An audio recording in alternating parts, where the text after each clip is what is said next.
왜 우리는 교리 교육을 하지 않나?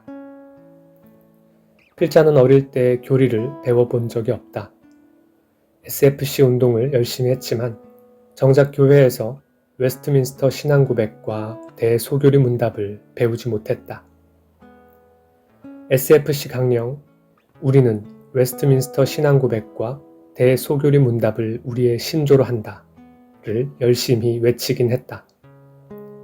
그러나 그 내용이 구체적으로 무엇인지 몰랐다. 교회에서 목사님이 가르쳐 주지 않았으니 알 리 없다. 물론 어떤 교회를 다녔는지, 어떤 교역자를 만났느냐에 따라 정도의 차이는 있을 수 있을 것이지만 다른 사람들도 필자의 경험과 크게 다르지 않을 것이다. 그래도 SFC에서 교리 교육을 강조하며 몸부림을 치고 있는 것은 다행스러운 일이다.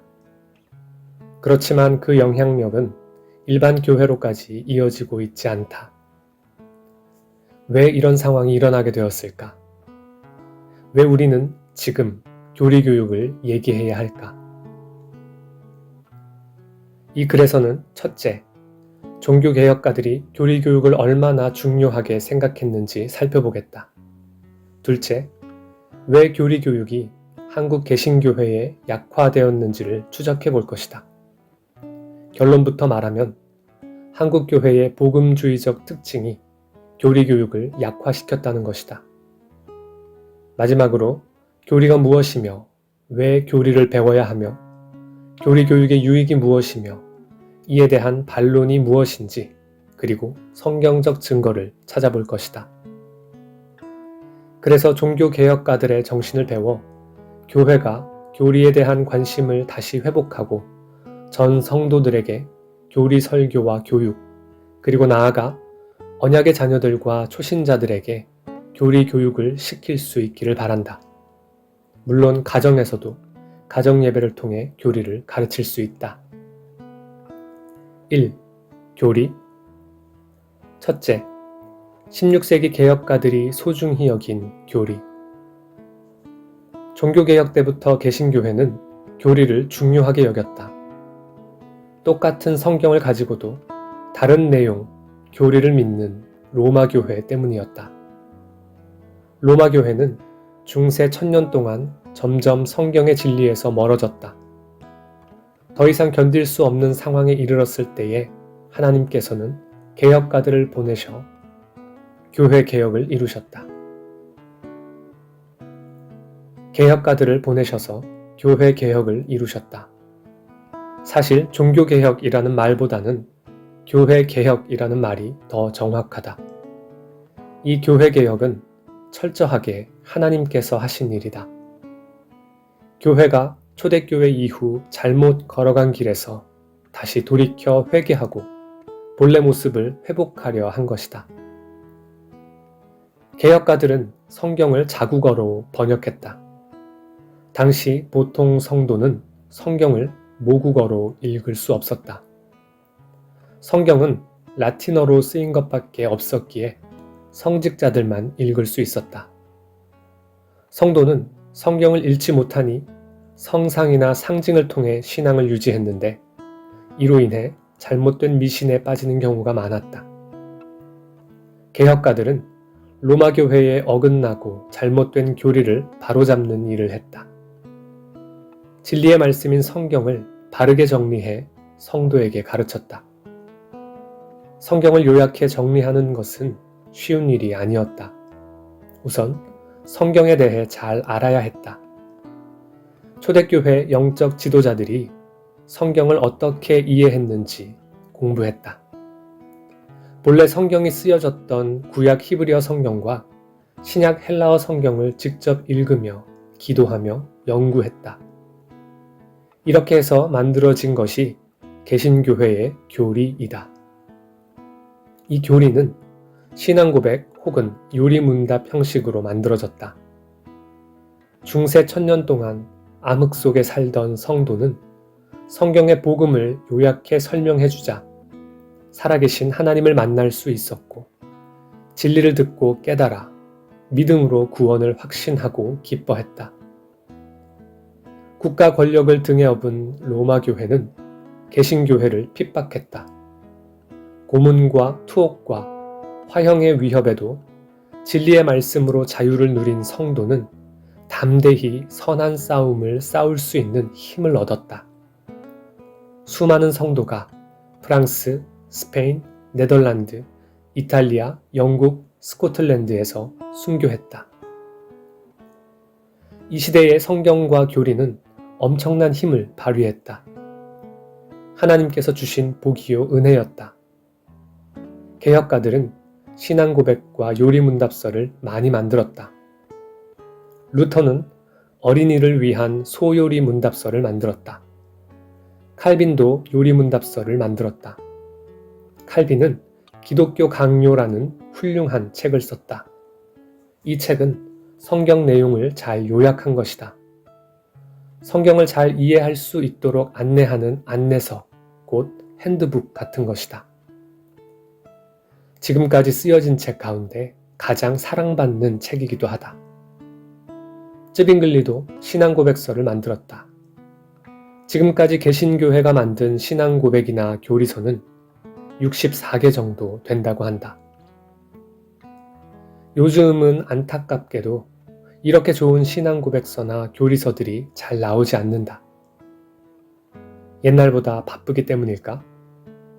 사실 이미 좋은 신앙고백서나 교리들이 많이 만들어져 있다. 새삼스럽게 또 다른 것을 만들 필요가 없기도 하다. 해 아래 새 것이 없지 않은가? 둘째, 교리를 좋아하지 않는 현대인. 그런데 요즘 교회는 교리를 좋아하지 않는다. 필자가 교리라고 배운 것은 웨스트민스터 소요리 문답 제1문이 처음이자 마지막이다. 제1문. 사람의 제일 되는 본분이 무엇인가요? 답. 사람의 제일 되는 본분은 하나님을 영화롭게 하고 그를 영원토록 즐거워하는 것이니이다. 너무나도 분명한 진술이다. 참으로 성경적인 선언이 아닐 수 없다. 이것은 필자의 삶을 지탱하는 커다란 지렛대와 같은 역할을 했다. 참으로 아쉬운 것은 더 이상 배울 기회가 없었다는 점이다. 필자뿐만 아니라 교리를 제대로 배운 교인들이 별로 없다. 개혁자들의 후손이라 자처하는 개신교회가 왜 교리를 가르치지 않을까? 교리가 훌륭한 성경 안내서인데도 말이다. 최근 알게 된 천주교인을 통해 들은 얘기다. 그는 개신교 시설에서 한 아이를 입양했다. 당연히 그는 자기가 다니는 성당에 데리고 간다. 놀라운 것은 그 아이가 배주일 방학에도 예외 없이 하루 저녁 교리를 배우러 가야 한다는 것이다. 그것도 몇 년 동안. 로마 교회가 교리를 중요하게 생각하고 부지런히 가르치고 있는 것이다. 잘못된 로마 교회를 개혁하고 바른 교리를 정리한 개신교회가 교리를 중요하게 여기지 않고 있다. 왜 이런 현상이 있는 것일까? 그 원인을 추적해보자. 2. 교리는 싫어. 한국 개신교회의 특징을 말하라고 한다면 복음주의라는 단어가 적절할 것이다.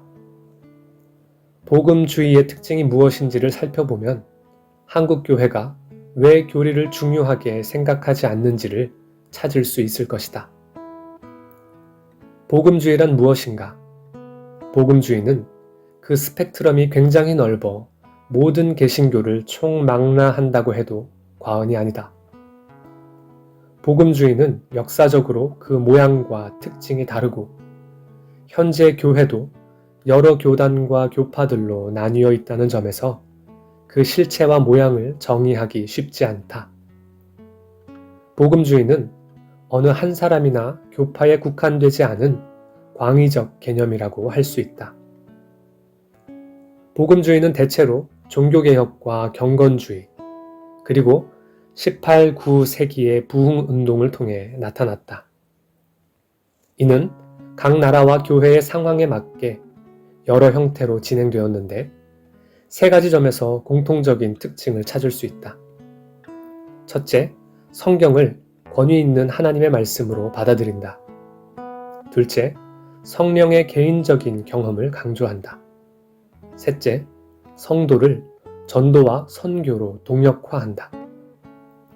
이 세 가지 복음주의의 특징이 교리와 어떤 연관이 있는지 살펴보자. 첫째, 오직 성경. 복음주의 교회는 성경을 하나님의 말씀으로 믿는다. 오직 성경으로 라는 종교개혁 정신을 잘 지키고 있다는 점에서 귀하다. 그렇지만 복음주의자들은 성경을 하나님의 말씀으로 믿지만 그 해석의 기준이 각 개인에게 있는 경우가 많기 때문에 위험성을 함께 내포하고 있다. 복음주의는 공통된 신학 체계가 없다. 성경을 있는 그대로 읽고 해석해야지 어떤 신학이나 교리를 가지고 성경을 보는 것은 위험하다고 생각한다. 그러나 성경 자체를 하나님의 말씀으로 믿고 순종하겠다는 것은 좋지만 그 해석이 교회마다, 목사 개인마다 다르다. 이런 사람들은 성경을 문자 그대로 해석하거나 적용하는 문자주의나 성경주의적 오류에 빠지기도 한다. 성경을 해석하는 틀이 없기 때문에 결국 목사 한 개인의 경험과 지식으로 성경을 해석한다. 결국 목사의 생각이 신학이나 교리가 되는 셈이다. 이런 복음주의적 입장은 자연스럽게 교리를 등한시하게 된다. 복음주의는 성경을 보는 좋은 틀린 신앙 고백과 교리를 제대로 강조하지 않고 좋아하지도 않는다. 복음주의는 성경을 보는 좋은 틀인 신앙 고백과 교리를 제대로 강조하지 않고 좋아하지도 않는다. 그래서 한국교회는 신앙 고백과 교리를 무시하거나 잘 가르치지 않는다. 둘째, 개인의 신앙과 경험. 신앙은 본래 철저하게 개인적이다. 하나님께서는 우리를 부르실 때 단체가 아니라 개인적으로 특별하게 부르신다. 그런 면에서 복음주의가 개인적 신앙과 경험을 강조하는 것은 당연하다. 그러나 주관주의에 빠질 위험도 있다. 개인적 신앙과 경험으로 기독교 교리를 만들려는 것이 문제이다. 성경이 무엇을 말하는가에 대한 관심보다는 자신이 어떤 경험을 했는지가 중요하다. 교회 역사 가운데 신앙의 선배들이 성경을 어떻게 해석하고 있는지 관심을 기울일 여유가 없다. 자신의 신앙 경험이 앞서기 때문이다. 또 개인적 체험과 구원에 관심이 많지만 정치, 경제, 사회, 문화, 교육에 대한 관심은 적다. 세상에서 그리스도인이 어떻게 살아야 하는지에 대한 기독교 세계관이 정리되어 있지 않다. 그러니 과거 신앙의 선배들이 잘 정리한 신앙의 체계인 신앙 고백과 교리에는 더 관심이 없다. 공교회적인 관심이 부족하기 때문이다. 셋째, 전도와 선교. 복음주의는 복음 전도와 선교의 열심이다. 교회의 모든 동력이 전도와 선교에 맞추어져 있다. 마태복음 28장 19절 20절의 말씀을 선교학적 관점에서만 적용한 결과일 것이다. 그러나 이 명령이 전도와 선교를 넘어 더 폭넓은 교회론적 관점에서 보아야 한다. 그러나 이 명령은 전도와 선교를 넘어 더 폭넓은 교회론적 관점에서 보아야 한다. 본문에 등장하는 명령어는 제자를 만들라 라는 것밖에 없다는 것을 간과한다. 가서 복음을 전해 세례를 주는 선교와 전도에서 중단한다. 말씀을 가르쳐 지키는 평생에 걸친 부분을 강조하지 않는다. 이 단계까지 포함한 것이 제자도이다. 복음을 전하고 세례를 주고 가르쳐 지키게 하는 모든 영역에 신앙 고백과 교리는 절대적으로 중요한데 복음주의에서는 복음을 너무 단순화시켰다. 성경의 내용을 성도들과 다음 세대와 초신자에게 체계적으로 가르치는데 관심을 기울이지 않는다. 결국 한국 교회는 성경을 전체적으로 보는 교리를 등한시하게 된 것이다. 3. 교리가 무엇인가? 그러면 교리가 도대체 무엇인가? 교리는 신앙의 체계, 원리, 이치를 말한다. 교리를 요리라고 부르기도 한다. 하이델베르크 교리문답을 하이델베르크 요리문답이라고 번역하기도 한다. 요리는 중요한 교리 혹은 요긴한 교리라는 뜻이니 교리와 크게 다른 말은 아니다. 교리는 일종의 지도와 같다. 지도는 전체를 한눈에 알 수 있도록 간결한 그림으로 잘 표시해준다. 무엇이 어디에 있는지 쉽게 파악할 수 있다. 내가 원하는 곳을 쉽게 찾아가려면 지도를 이용하면 편리하다. 어떤 사람이 에버랜드에 놀러 갔다. 처음 방문한 사람은 무엇이 어디에 있는지 모른다. 지도가 있으면 큰 도움이 된다. 그런데 어떤 사람은 불평한다. 왜 귀찮게 지도를 만들지? 지도가 있으면 창의력이 없어. 내 마음대로 모험도 해보지 못하고. 그런 사람은 지도 없이 닥치는 대로 구경한다. 그러나 지혜로운 방법은 아니다. 지도가 있으면 시간을 아낄 수 있을 뿐만 아니라 즐겁고 유익하게 보낼 수 있다. 지도는 참고하기 위한 보조 도구이다. 지도가 있지만 직접 에버랜드를 다니며 재미있는 거리들을 즐겨야 한다. 지도만 보고 다 봤다. 뭐 별로 재미없네 라며 에버랜드는 지루하고 재미없다.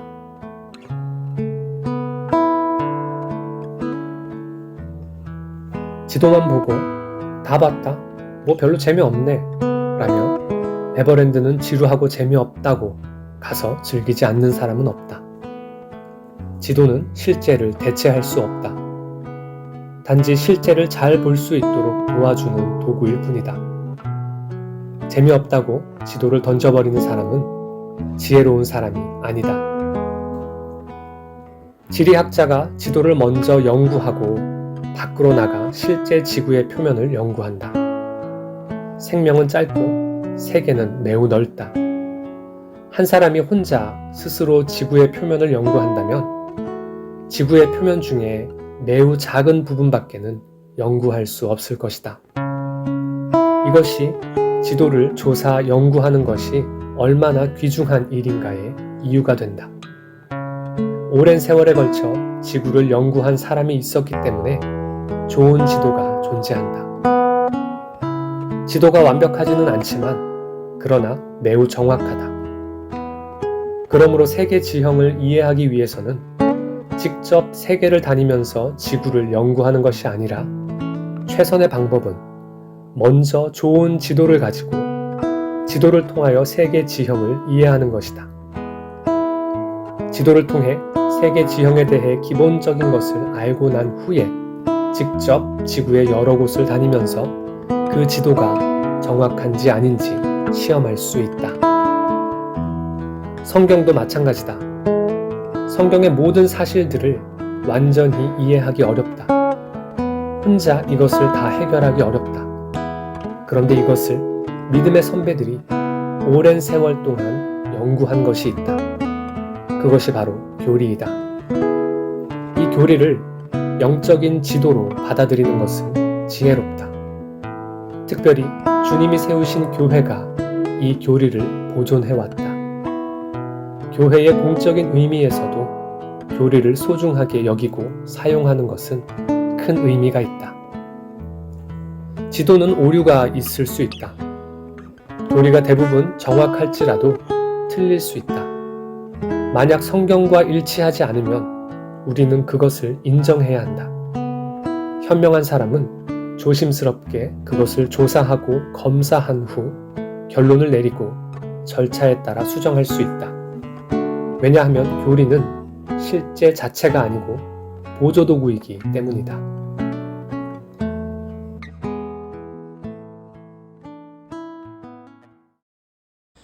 내가 주를 바라오니